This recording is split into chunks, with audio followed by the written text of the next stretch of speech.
Hi മക്കളെ, നമസ്കാരം. പണയം എന്നുള്ള നമ്മുടെ മലയാള സെക്കൻഡിലെ ആ പാഠഭാഗത്തിലേക്ക് എല്ലാ കുട്ടികൾക്കും സ്വാഗതം.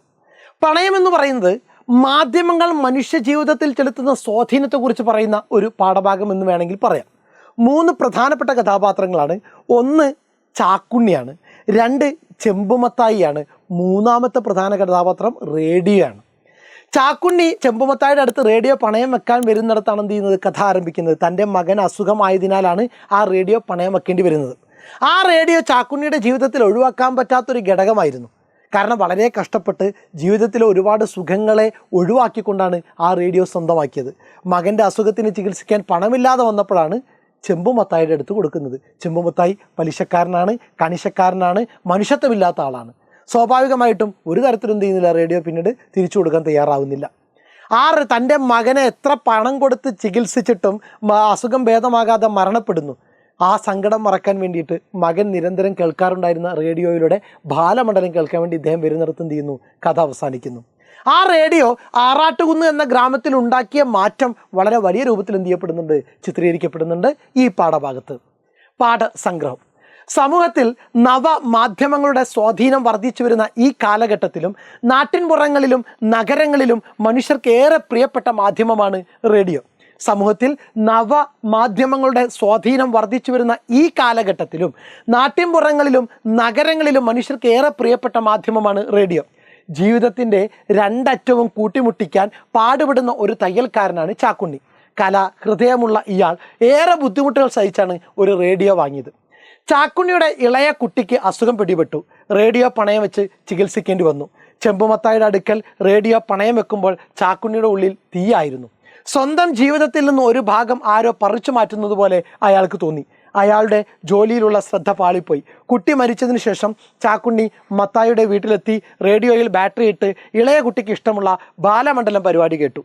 അത് തീർന്നപ്പോൾ ചാക്കുണ്ണി റേഡിയോയിൽ നിന്ന് ബാറ്ററി ഊരിയെടുത്ത് തിണ്ണയിൽ നിന്ന് ഇറങ്ങി. ഇതായിരുന്നു നമ്മുടെ കഥാഭാഗം. ആദ്യ ചോദ്യത്തിലേക്ക് വരാം. ചാക്കുണ്ണി എങ്ങനെയാണ് റേഡിയോ സ്വന്തമാക്കിയത്? അത് നൽകുന്ന സന്ദേശം എന്താണ്? ചാക്കുണ്ണി കഠിനാധ്വാനത്തിലൂടെയാണ് റേഡിയോ സ്വന്തമാക്കിയത്. അദ്ദേഹം തൻ്റെ സുഖങ്ങൾ മാറ്റിവെച്ചു, ഇഷ്ടപ്പെട്ട പലതും നഷ്ടപ്പെടുത്തി, ദുശീലങ്ങൾ പോലും മാറി. അധ്വാനിച്ച് നേടിയാലേ വിലയുണ്ടാകൂ എന്ന സന്ദേശം ചാക്കുണ്ണിയുടെ പ്രവൃത്തി നമുക്ക് നൽകുന്നു. ചാക്കുണ്ണി കഠിനാധ്വാനത്തിലൂടെയാണ് റേഡിയോ സ്വന്തമാക്കിയത്. അദ്ദേഹം തൻ്റെ സുഖങ്ങൾ മാറ്റിവെച്ചു, ഇഷ്ടപ്പെട്ട പലതും നഷ്ടപ്പെടുത്തി, ദുശീലങ്ങൾ പോലും മാറി. അധ്വാനിച്ച് നേടിയാലേ വിലയുണ്ടാകൂ എന്ന സന്ദേശം ചാക്കുണ്ണിയുടെ പ്രവൃത്തി നമുക്ക് നൽകുന്നു. ഓക്കെ, സെറ്റാണല്ലോ. ദെൻ നെക്സ്റ്റ് ക്വസ്റ്റ്യൻ: ആറാട്ടുകുന്ന് ഗ്രാമത്തിലേക്കുള്ള റേഡിയോയുടെ വരവും അതുണ്ടാക്കിയ മാറ്റങ്ങളും എന്തെല്ലാമായിരുന്നു? ആറാട്ടുകുന്ന് ഗ്രാമത്തിലേക്ക് റേഡിയോ വന്നപ്പോൾ അവിടെ ചില മാറ്റങ്ങൾ സംഭവിച്ചു. എന്തൊക്കെയാണ്? ആറാട്ടുകുന്നിലെ മുഴുവൻ ഗ്രാമവാസികൾക്കും റേഡിയോ എന്നത് പുതിയൊരു അനുഭവമായിരുന്നു.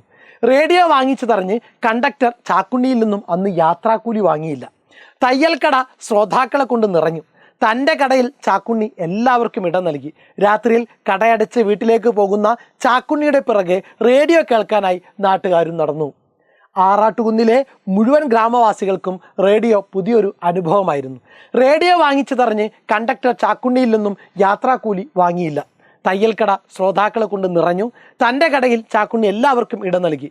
രാത്രിയിൽ കടയടച്ച് വീട്ടിലേക്ക് പോകുന്ന ചാക്കുണ്ണിയുടെ പിറകെ റേഡിയോ കേൾക്കാനായി നാട്ടുകാരും നടന്നു. സെറ്റ്. ദെൻ നെക്സ്റ്റ്: കഥാപാത്രങ്ങൾ, സവിശേഷതകൾ. ചെമ്പുമത്തായി പണത്തിനോടുള്ള ആർത്തിയുള്ള കഥാപാത്രമായിരുന്നു ചെമ്പുമത്തായി. പോയിന്റ് ഓർക്കുക: മനുഷ്യത്വമില്ലായ്മ.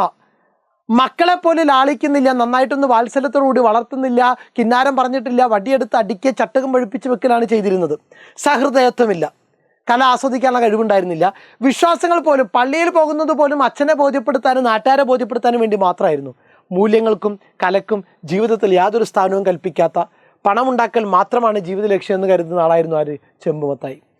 ചാക്കുണ്ണി തുന്നൽക്കാരൻ, ദരിദ്രമായുള്ള അവസ്ഥയിലാണ് ജീവിക്കുന്നത്. എന്നാൽ നല്ലൊരു കലാ ആസ്വാദകനായിരുന്നു, പരോപകാരിയായിരുന്നു. പണമില്ലാത്തവർക്കും തുന്നി കൊടുക്കാറുണ്ടായിരുന്നു, പിന്നെ പണം തരാമെന്നുള്ളതിൻ്റെ പേരിൽ. പക്ഷെ അവരൊക്കെ പിന്നീട് ചാക്കുണ്ണിയെ കാണുമ്പോൾ ഒഴിഞ്ഞു മാറി നടക്കുകയാണ് പതിവ്. പക്ഷെ അതിൻ്റെ പേരിൽ പരിഭവങ്ങളോ കുറ്റം പറച്ചിലുകളോ ഒന്നും ആർക്കില്ല, ചാക്കുണ്ണിക്കില്ല.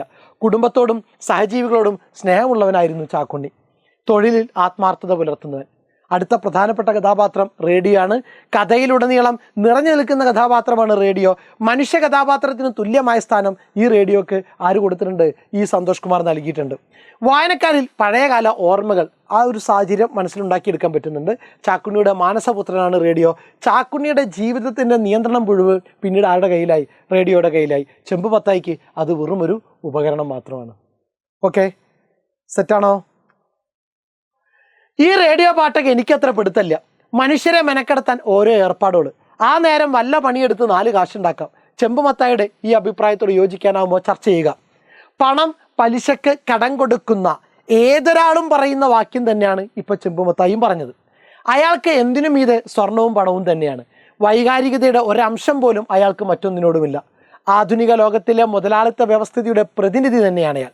ചെമ്പുമത്തായുടെ വാക്കുകൾ പണയം എന്ന കഥ ഉന്നയിക്കുന്ന അടിസ്ഥാന പ്രശ്നം തന്നെയാണ്.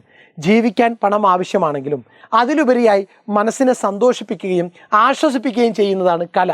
സംഗീതാദി കലകളെല്ലാം സമയം പാഴാക്കാനുള്ളവയാണെന്ന് ചെമ്പുമത്തായി വിശ്വസിക്കുന്നു. മക്കളോട് പോലും വാത്സല്യം കാണിക്കാത്ത ചെമ്പുമത്തായിയെ പോലെയുള്ളവർ ജീവിതത്തിനും വിശ്രമത്തിനും വിനോദത്തിനും ഒന്നും പ്രാധാന്യം നൽകാത്തവരുടെ ജീവിതം വളരെ ഇടുങ്ങിയതായിരിക്കും. ജീവിതം വിശാലമാകണമെങ്കിൽ സഹൃദയത്വം വേണം. കലയും സാഹിത്യവുമൊക്കെ വെറുക്കുന്ന, പാട്ട് കേൾക്കുന്നത് സമയം പാഴാക്കുന്ന ഒന്നാണ് എന്ന് പറയുന്ന ചെമ്പുമത്തായിയുടെ അഭിപ്രായത്തോട് യോജിക്കാനാവില്ല. ഒരു തവണ കൂടി കേട്ടു നോക്കുക, മനസ്സിൽ എന്ത് ചെയ്യുക, സെറ്റാക്കി വെച്ചേക്കാം. Okay, thank you.